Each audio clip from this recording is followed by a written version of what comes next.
Welcome to the Tongue of the Trees channel. I'm Elizabeth Ashley, the secret healer, and today I'm talking about what is lemon essential oil good for. It's beautiful, isn't it?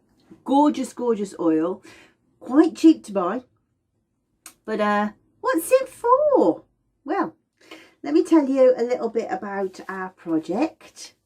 Here it is on our card, the Tongue of the Trees card. And it says here it's good for contentment, and yes it is, but in this video we're only going to talk about the physical prospects of the essential oil. What do we use it for in the physical body? When we've done that, I'll tell you a little bit about how you can access another free video just on my website at the site instead of on here, for you to learn about the mental, emotional and spiritual aspects of lemon essential oil, but more importantly perhaps how to use it safely. So we'll talk about that in a minute. First of all though, what is it for in the physical body? And because I'm lazy, I'm using this book. This is my book, the book What I Wrote. It's actually I'm writing my 21st book. This is available for free for download on Amazon, and if you come across to the other video there'll be details of how to get this for free too.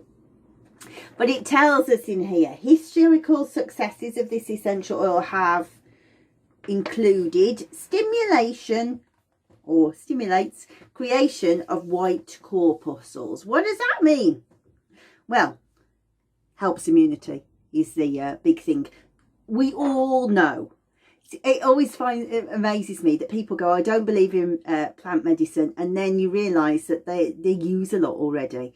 Everybody knows we want lemon when we've got a cold, and lemon stimulates the immunity by creating white corpuscles. It's very good for alleviating infection generally.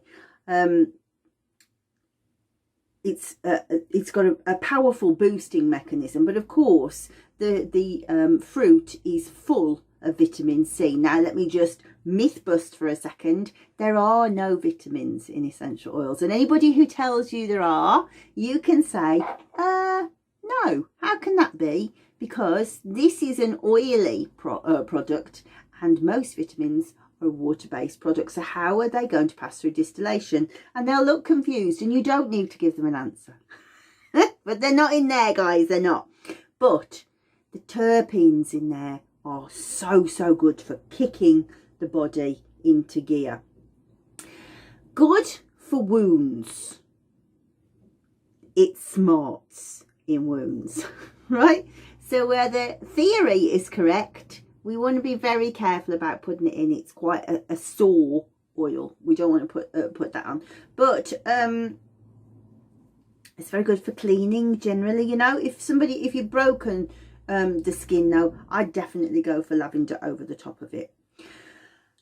Influenza, obviously, but also bronchitis.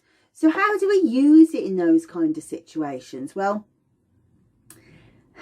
there's loads and loads of posts out there that say, why don't you drink it?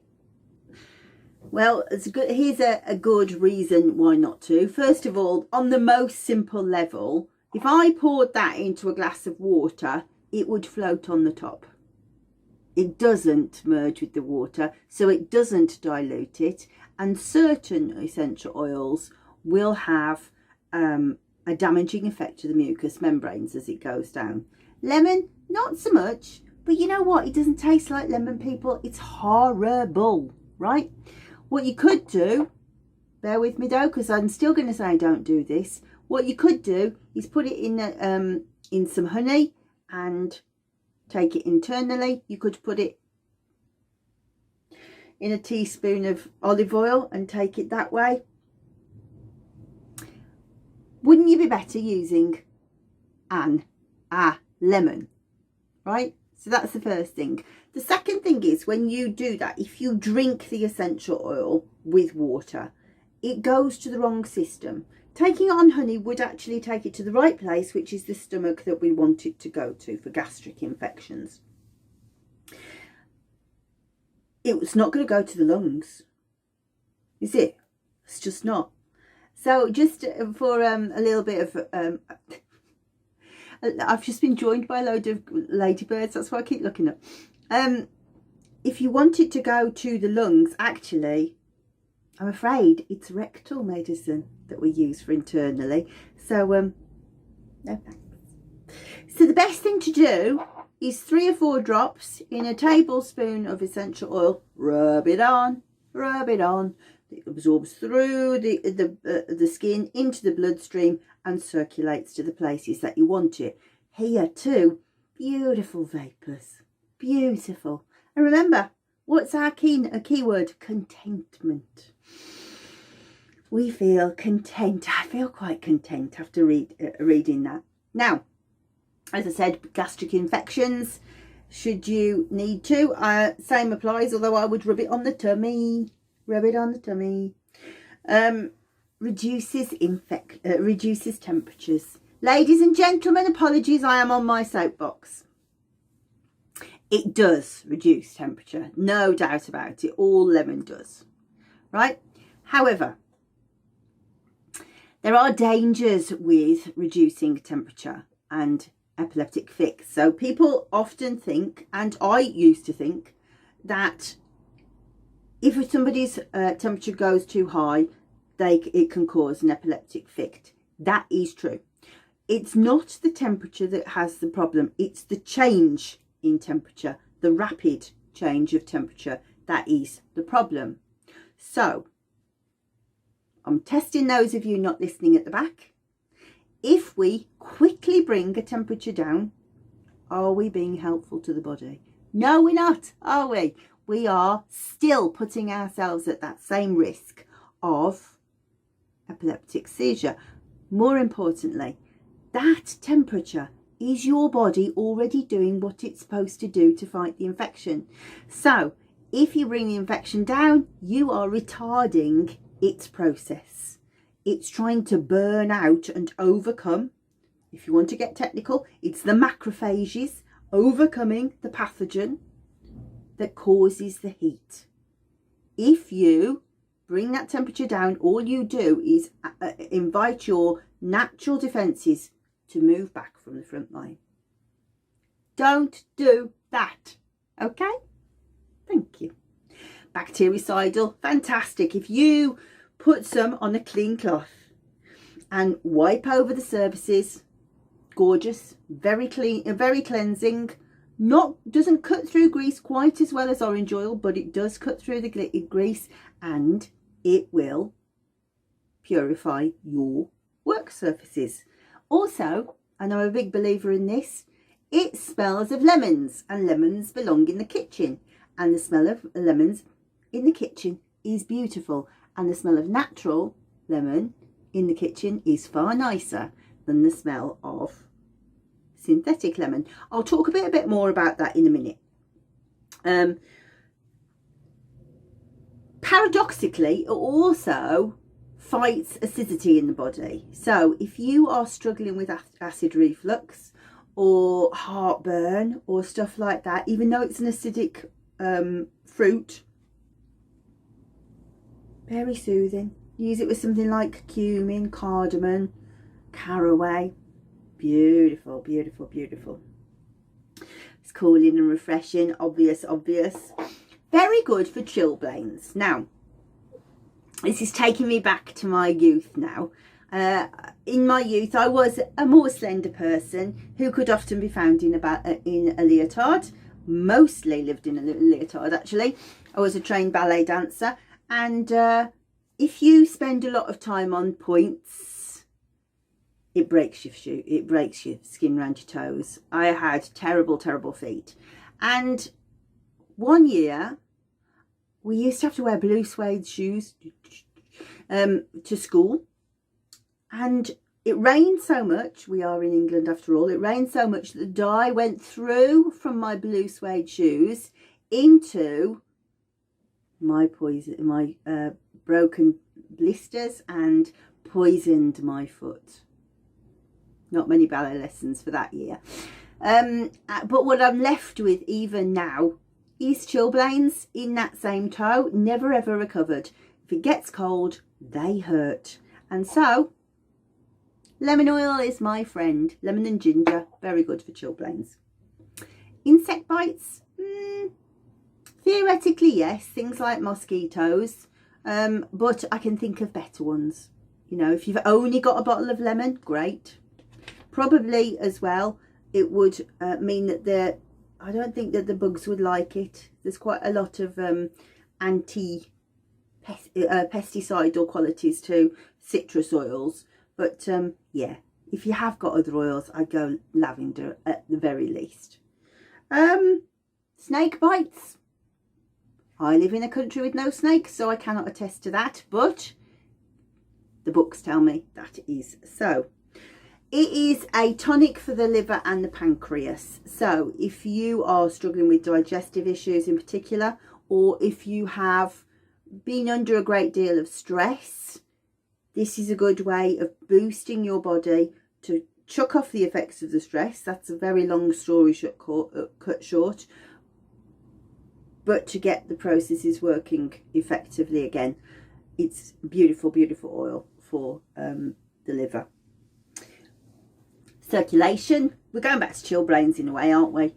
But again, mix it with ginger, warms up the feet, warms up the hands, gets it moving, internal fire moving again.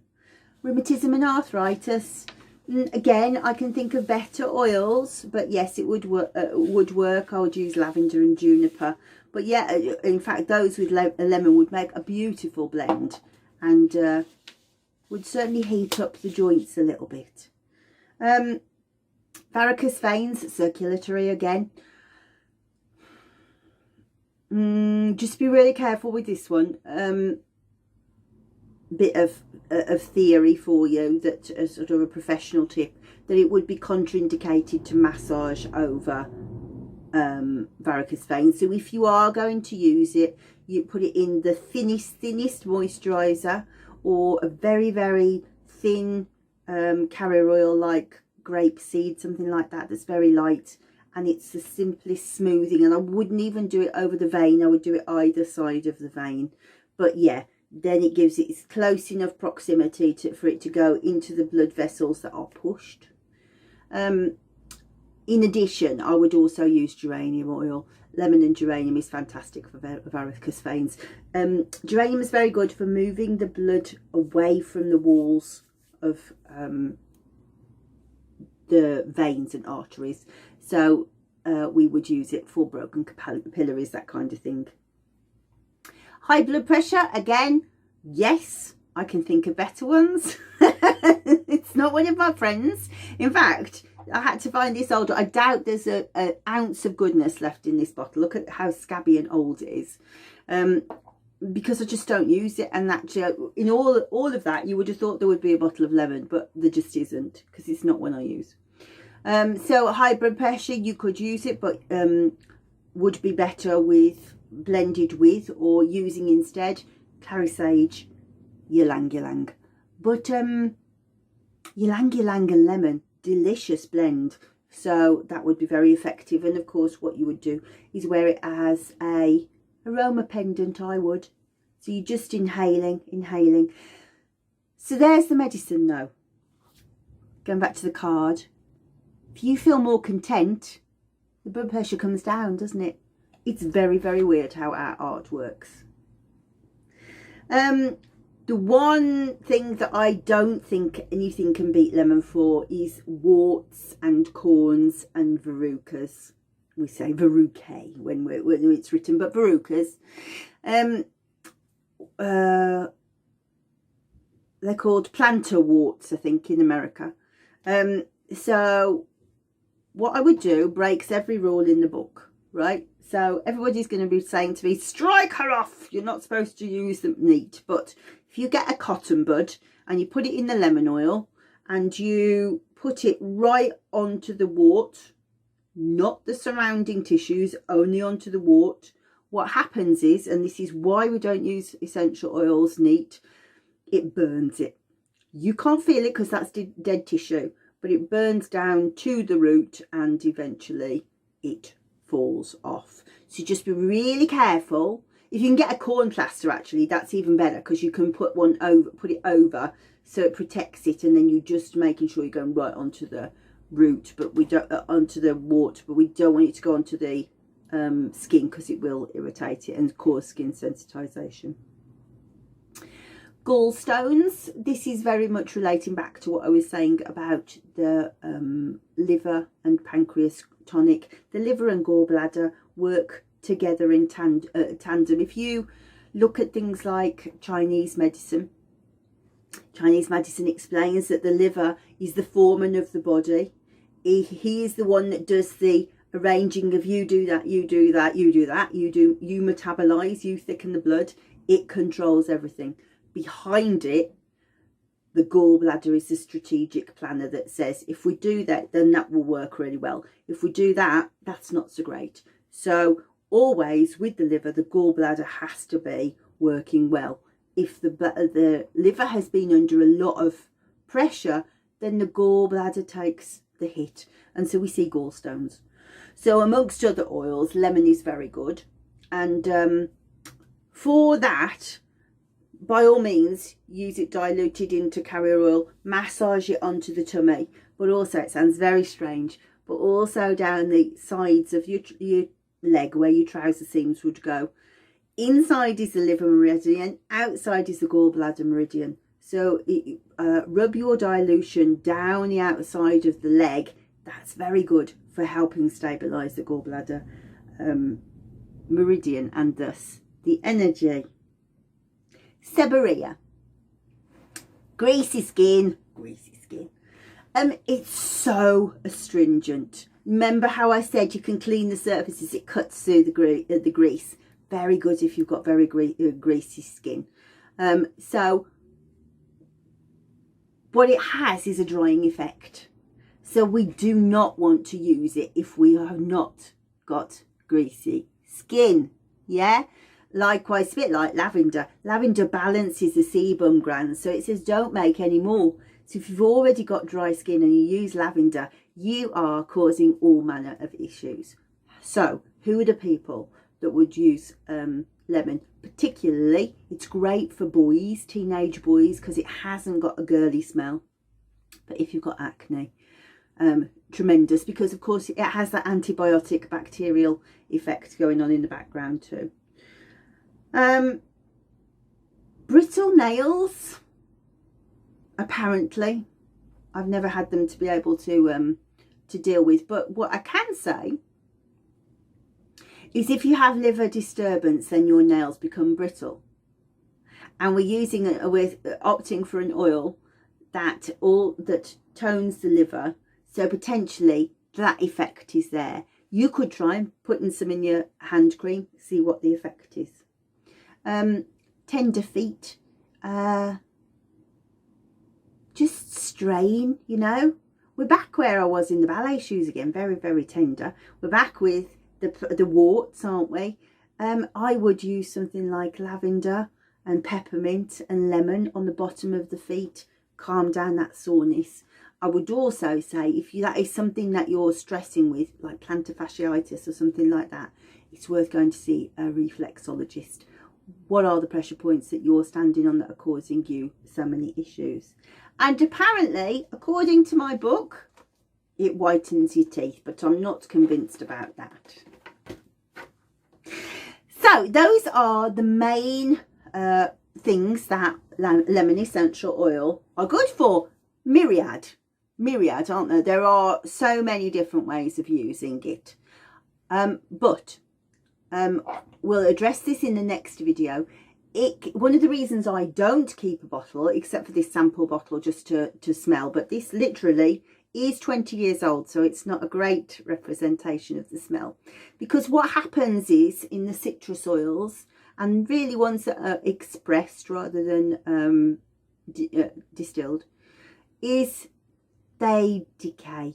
The monoterpenes oxidize, and the aldehydes start to go. And when that happens, it destabilizes the oil, so then you get skin sensitization. So there are some safety issues to be involved. Things like, can you use it in pregnancy? Can you use it on your cats and dogs? Is it safe with your kids? All of that is in the next video if you want to see it. Likewise, how do we tap into that? How do we use it to feel more content? What are the other mental and spiritual aspects of lemon oil? If we're going outside of this physical body and we want to feel happier, more supported, how do we use the oil to do that? All of that is in the next video, so the link's below. For now, thank you for being with me, and I hope I'll see you in the next video that tells you what is lemon essential oil good for.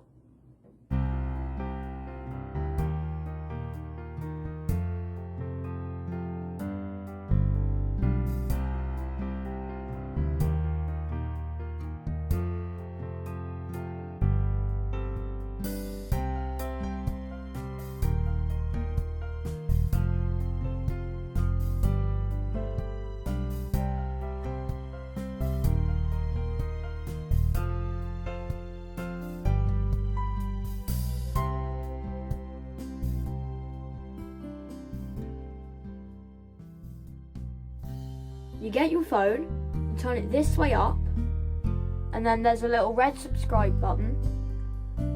Turn it grey by clicking it, and then there's a little bell. Click that and press all at the bottom of your phone or tablet or computer. It'll say you will receive all notifications, and then there's a little hand with a thumbs up.